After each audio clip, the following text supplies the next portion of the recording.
Die lekker deel is die verskeidenheid van kunstenaars wat mense op soveel hoog kan sien, van klassieke sangers tot popsangers en dan kry jy ook natuurlik ons grapjasse, soos onder andere Wikus van der Merwe, wat nooit 'n geleentheid verbygaan om enigiemand te poets te bak nie.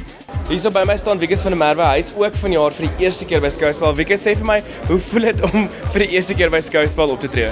Dit is nogal intimiderend, veral want ek moet nou 'n opera ding sing saam met Neanel en Koenie en Rina Hugo en Kurt hulle. Ou broer, as jy instap in hy rehearsalkamertjie, daar is net 'n klaviertjie en hierdie makkers sit daar en hulle kan sing. Jy van die platteland af hier ingaan, hallo julle. Dan was wat dis sulke lou lang sweetjies uit so. Nee, dit was baie lekker. Ek geniet my gate uit. Dit is fantasties, maar dis sanitair en dis terselfdertyd. Maar dit is bitter lekker. Ek geniet dit gate uit weer eens. En wat is jou gunsteling deel van die show? Om vir Rina en vir Karika van die motorbikes af te loop haal. En dan die Mamma Mia moves doen. Maar ons kry nooit reg nie. Ons sal kyk later vir mekaar.